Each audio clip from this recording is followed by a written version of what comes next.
Well, if this is your first episode, welcome to the Ninth Period Podcast. If this is your reoccurring listener, welcome back to the Ninth Period Podcast. And if your last time, you can, goodbye. I forgot I can't really curse.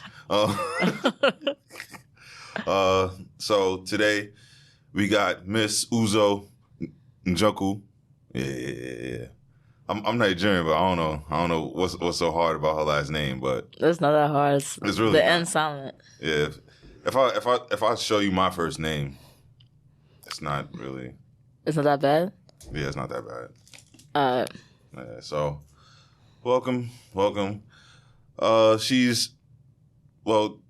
Would you really call yourself like a painter or? I would say originally I am a painter, but I do a plethora of other things as well. So we're gonna get into that.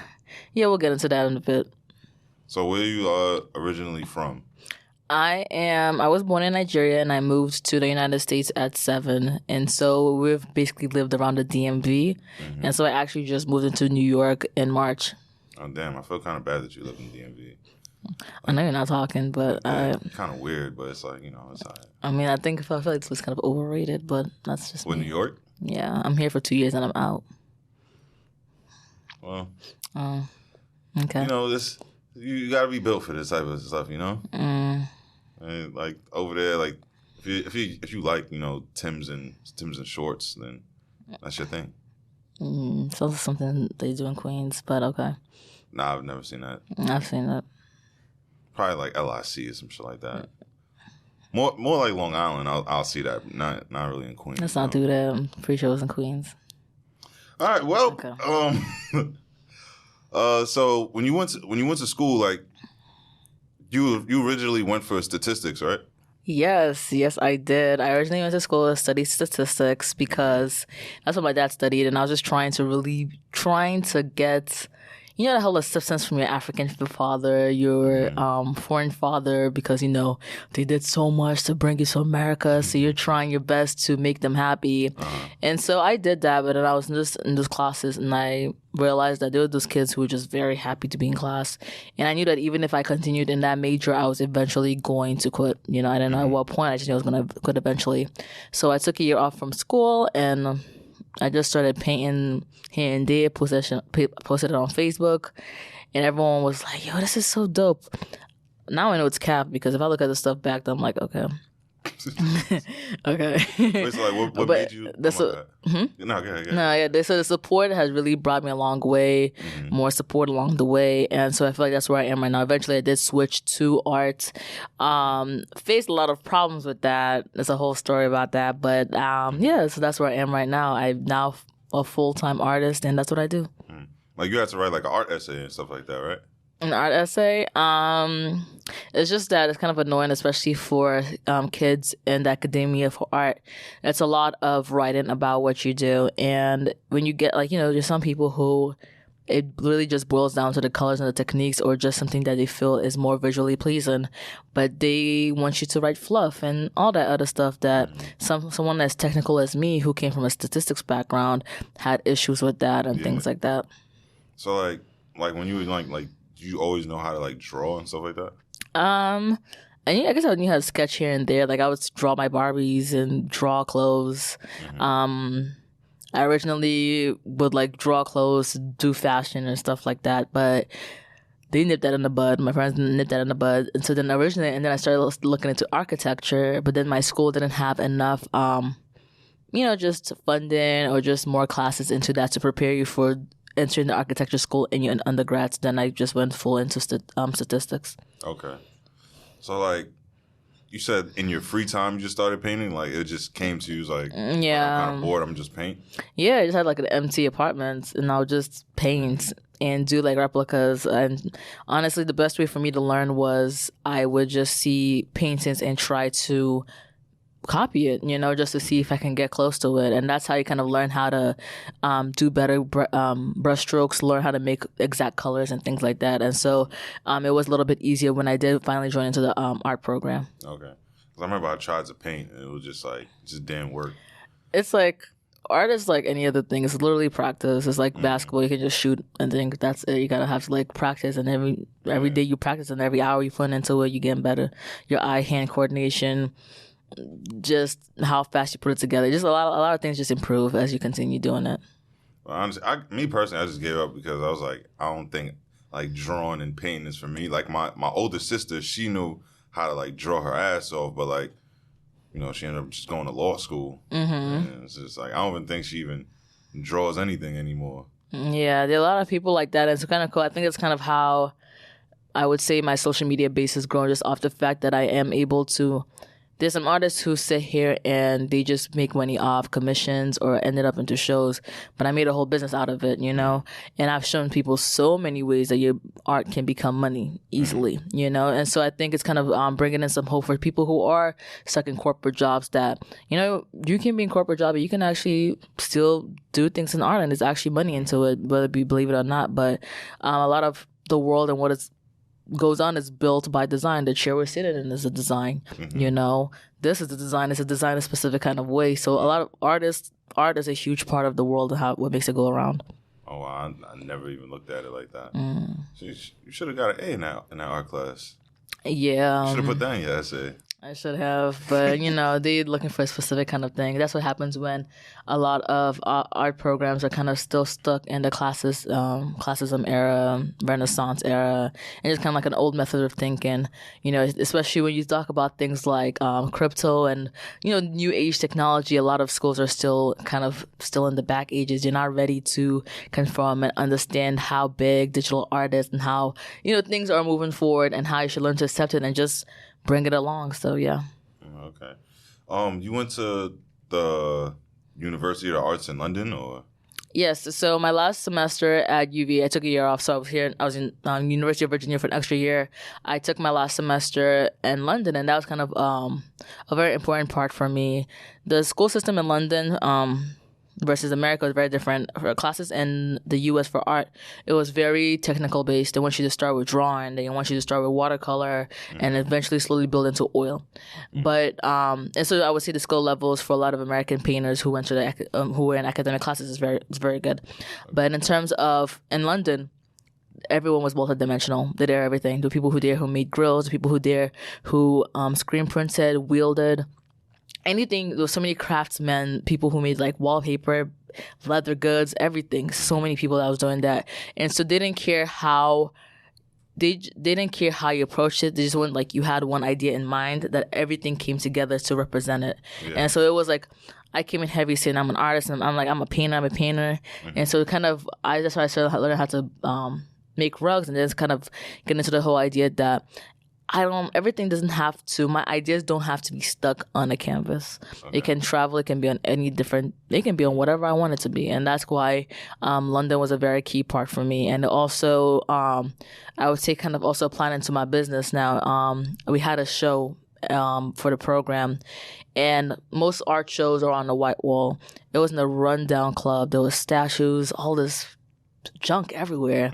And so we had to figure out how to put our artwork into it and make it work, you know. And so that kind of got into my idea that you can market art in people's homes and things like that. It doesn't just have to be on the wall. You can put artwork in as long as you know how to put it inside a home, you can put it and market it. Okay. So basically, like, going to school in London, like, it basically, like, perfected your craft in so many different ways. I would say it kind of just opened my eyes to more possibilities instead of just painting. It made me realize that just being a painter doesn't have to be my future, that I can basically, whatever I put my mind to can happen as long as I have an idea in mind. So what's the first painting that you ever sold? Do you remember? It was actually in college. I was having issues paying for my school fees, you know, especially when you're announcing to your parents that you are... I'm not going to school for statistics anymore. Yeah, exactly. So a lot of things were cut off. I can only imagine that. Exactly. It was like a huge hustle. So I wanted to have a show. And it was my first year, I think it was my second year, like my second semester painting. I mean, like in the art department. And I started, you know, that's where I realized a lot of those kids in the art programs were just there because it wasn't like they wanted future in it per se. It was just that because they could do it. Their families were rich. It was rich white kids. They could do whatever they wanted to do, and if they got out, they can get a job. Yeah. So, but as I was looking at, okay, how do I make a actual career out of this? And so I started reaching into galleries and kind of seeing like, they're like, you don't have a body of work, and realizing that what you make in undergrad is not a body of work. You need an actual body of work. Yeah. And so I started painting not only for classes, but also outside of it. And so I was like, okay, I'm gonna just have my own show. I need to make money. And so I was walking around town, and I found this empty storefront. They're trying to give it to me for $400 a day. I lowered it to $400 for 3 days. And so then I got funded from the school for $700, and we put a show. I had my friends who were doing jazz, who will do a live jazz band in the middle. I had friends moving around serving cheese, and people. That's when I also got into the idea of serving cheese. I was serving like cheese, hors d'oeuvres, like all those platters and stuff. And then that's when I got into the whole idea of, okay, some people are not going to be able to afford paintings. Why not at the door also, if they can't, they can buy a print. And so that's kind of how that idea evolved in school. How did I get high-paying customers? I went on foot, and I was going to all the rich places where you could find people. The gym, the sports clubs. Smart. Harris Teeter. When you found all these people, I was handing out flyers and everything. And so in those days, people came, and I did sell. I think the most I sold that day was a painting for $10K. So that was like my first piece sold, and people came, So that was kind of the first piece. There was one more painting I sold. It was really, I think it was like my first student that bought it. It was this kid that like landed like billions from his grandparents back in Africa. Like he just became a billionaire, and he came and bought a painting. Like he's gone now, rest in peace. But so his girlfriend's been looking for the painting everywhere. Wow. So I think whenever it comes up, that'll be kind of a cool story to tell. Yeah, that's hard. So damn, your first paint $10K. Yeah. But like, was it like a bidding? Was it a bidding or just? I would say like my set price. I would say it's like my first painting in an actual building, like in an actual like event properly. But I think my first painting ever was something for like $100. It was when I was literally starting, and I just had a teacher from my high school. She wasn't even my teacher. She was like in the other middle school. I think she was my teacher, my sister's teacher. And she was like so supportive. Like, I want to buy art. And so I was like, okay. And that's when I sold that. So I think my first painting was for $100.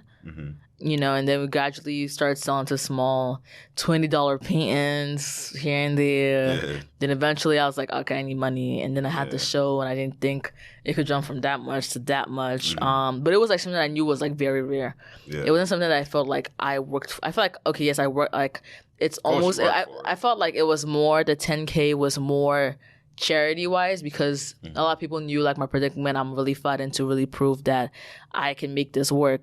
So. I would say there's a little bit of like empathy that was added into the money that was paid, but so that was like my first pieces being sold. So like, it's like when you paint, like what do you like really listen to? Like what's like the music that gets you in your vibe? Like I listen to a bunch of music now. I would say I listen to a lot of French music, Brazilian music, obviously West African music, South African music. And I mean, a lot of American music, anything, honestly. So it's like, what's something that you painted, like listening to Made in Lagos?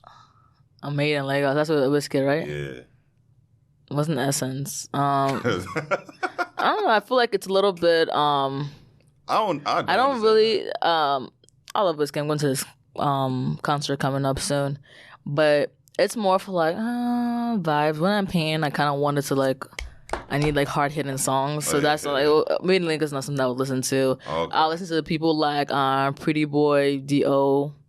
Who else I listen to? Santi. No, not Santi. I mean, I listen to Santi, but just more like hard hitting music, like upbeat. Upbeat. I need some little bit like more like Wizkid is upbeat for like a day party, you feel me? But then if I'm up at 2 a.m. and I need to paint, I need something a little bit hard hitting. I think Burna Boy got a few hard hitting songs, so yeah. All right, but okay. So how did you go from making paintings to making scarves? Like how was that transition? How did I even transition into that? So my business started like blue in April during COVID, April 2020. And then we had the Black Lives Matter movement of things going on with the Eric Garner and I Can't Breathe situations that were going on. And so there was a heavy focus on Black artists, you know. I knew that all these big companies reaching out were actually still exploiting Black artists in terms of like what they were being paid. But everyone was very excited, like, oh my gosh, like I worked with so-and-so. But I was like, okay, but let's compare what you were paid to last year to the other artists and what they paid, and significantly less, you know.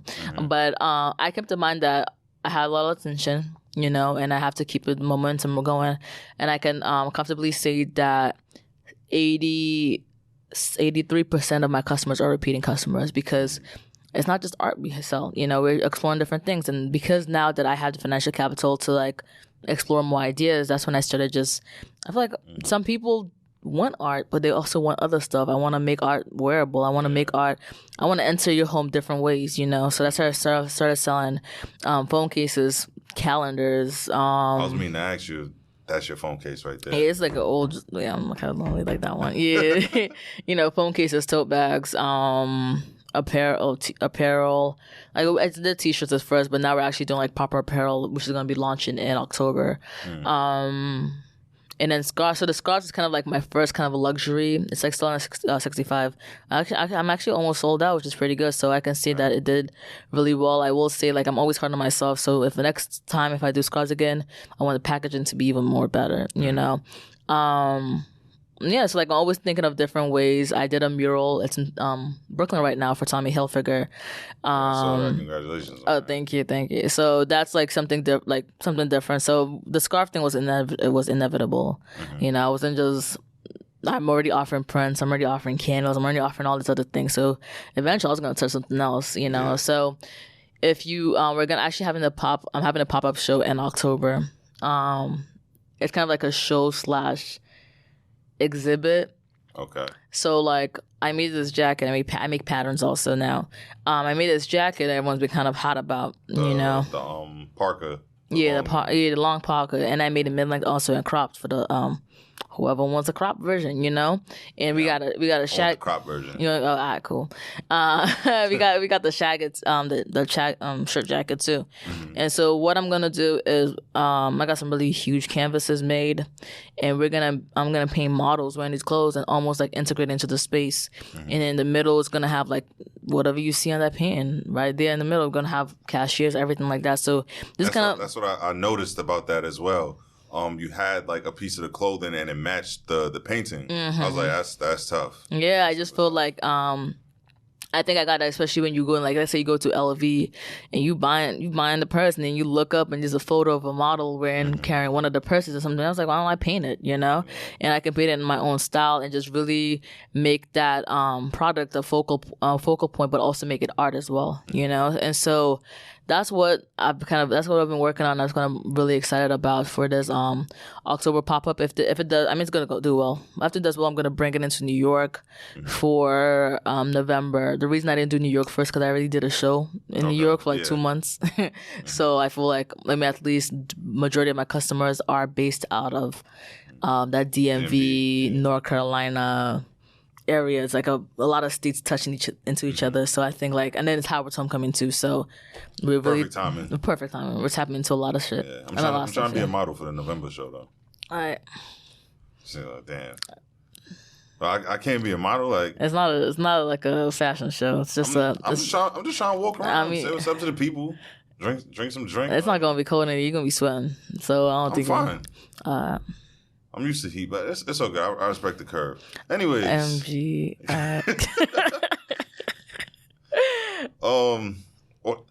What I wanted to ask you is a couple questions, and it's like you don't really have to think about it. Just answer it. It's really short. All right. It's not a lot of questions. Okay. So, pound of yam or amala? Pound of yam. Thank you. Thank the Lord. Amala if I have biggery and we do. So you like amala? When if I have it with biggery and we do, then I'll eat amala.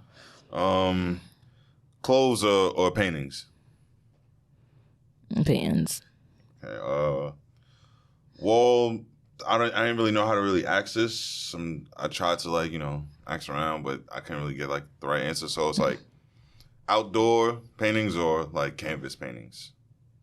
You mean like murals? Yeah. Canvas paintings. Murals, it's a lot of time. Take too long. And Ghanaian jollof or Nigerian jollof? I don't know. I don't know who's watching this. Nigerian. I don't know who's watching this, but I prefer my people's jollof. Sorry. Speak up when you say it. Then I prefer my people's jollof. Ghanaian people, even though that's what y'all like, that's what y'all like. Shit's dirt. Sorry. Anyways.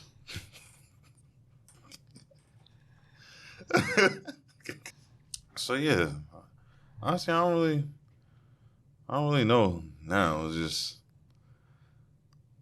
how's life? Are you chopping life? I mean, it's good that you even caught me. It's about to get really busy. And so with this clothing line, we're trying to do this properly. We're not trying to just cut corners or print on Gildans and stuff like that. Mm-hmm. We're trying to do this properly. Yeah. And so clothing is a very expensive thing to get into. We have to actually shoot proper campaigns. And so I'm about to head into London for a few because it's going to be cold enough there to shoot the campaign. Okay. That to come back, get ready for inventory. We already hired new staff, so it's just a lot of that going on. I finally finished my last show for the year. Thankfully, it's in Dubai right now. It's really cool. I think I can actually call myself an international artist now. So we sold into Dubai. We have paintings now in South Africa, Hong Kong, Lebanon. Where else do we have it in some part of Asia? So it's just like things have been selling pretty fast, which is really cool. Okay. This clothing thing I think is gonna take up most of my time for the rest of the year, and then we do have holiday season coming up, which is as a business that's really important. It's very fast paced. Yeah. It's a lot going on. So it's like if you don't get ready and tap in properly, then you're kind of left in the dust. Yeah, man, you gotta drink your Red Bulls. And then you have to get ready, especially when how shipping couriers start messing up around that Thanksgiving Christmas period. It just goes out of whack. You gotta be on it. So. Yeah, some packages get lifted, some packages get lost. Yeah, I learned a lot last year. Learned a lot last year, just kind of like timing and doing things better. Before I was so used to always being that person that, I can do everything myself. But I mean, once you learn how to get help and things like that, things just become easier. You can really expand and do what you want. So, that's it. Kind of, I don't really try to push long-term goals because I kind of just like put in short-term goals of things to like, what are we achieving, and so I mean I think my short-term goal is I think we're going to reach 1 million in profits by the end of the year. So that's where we're pushing for in terms of like this clothing launch and everything. So that's my short-term goal with a lot of other stuff as well. So yeah. All right, so you said the short-term goal, so then we basically answered the question I was going to ask. So now, because usually I always ask like within like a 5-year span, like where do you see yourself going with everything that you're doing?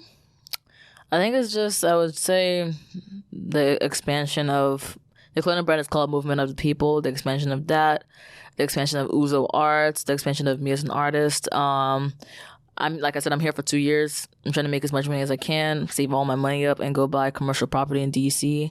I do want to open up a coffee shop and also upstairs, kind of like something like an artist studio / and then probably have a podcast room. So I do want to do that. There's a lot of competition over here, Let me take my services where it might be a little bit more needed, into certain areas like that. So I would say that's kind of like my long term. Okay. That's fine. That's real good. I saw on Twitter the I didn't even know you followed me on Twitter. I told you I followed you on Twitter. I don't know what you're singing. I'm so sorry. No, it was nothing crazy. Okay. It was funny. It was the bag between the Balenciaga and the Louis Vuitton one, and then yours. Yes, it's just that like, there's no creativity. It's just like just, let me just take your money, as opposed to let me take your money and give you something really creative, something that's just like it's worth your money. For that price point, you know. They charge like $1,000 for some shit I could get in Chinatown. You know, and the thing is that it's like Ghana Must Go, or whatever they call it. There's a lot of different names from all over the world. It's actually it's actually the bag of immigrants. You know, a lot of people say, oh my Chinese father has it. Like a lot of immigrants have it. You know, that's the bag of immigrants. And so it's called Ghana Must Go? It's called Ghana Must Go in West Africa. But in other parts of the world, they have different names for it. Oh, okay. You know? And so when you want to go and make your own rendition of it, you know, that bag has been around for a while. When you want to go and make your own conceptual, I've seen that bag all my life. All your life. Bring something new to it, not just put on a different type of fabric. It's the same. You kept the pattern the same. There's nothing really new to it, and then you're pricing it at $2,000 when the normal people are spending what? $1, $2, less than that, and no more than $5. No more than $5, and it's kind of a slap in the face, you know. It's kind of annoying because as being a small artist, when I don't even have a shop that's making it. I have one leather bag designer in London, you know, took time to kind of like conceptualize it, and then, you know, you make it, and I think I priced it at $799 because I don't even make profit off it. It's because of like, everything's so expensive. I'm just one person. I'm just like a small brand. And then you just have people message you like, oh, can you please reduce the price? I was like, this is kind of crazy, you know? You know, going through things like that. So that was really just an interesting debate, especially like, you know, I'm all this, and then you see what Balenciaga's doing, and you see, I think then you remember what Louis Vuitton did a few years ago with their own blackface thing. I was talking about Louis Vuitton also did their rendition of Ghana Must Go. So I actually looked at the thread, like the second post under it. It was showing like what they did also. It's the same thing. It was literally the same thing Balenciaga did. It was literally, they just put their logo on it, and that was it. Yeah. So, like, do you keep up with any other like artists, like painters and stuff like that? Or there's a really interesting artist here. I would consider him my contemporary. His name is Kari Turner. I think he just had a painting sell for, gosh, like over $50K. Like, I think he just and he's like blowing, you know, and he lives in New York with his girlfriend. And I know like the same journey I had, he's had the same journey. So I definitely do watch his success. Like his stuff was shown on Empire, HBO. Like it's like his stuff is really like, if I show you his stuff, you're like, oh, I know what this is. You've seen it before, you know. So I definitely would say keep an eye for them.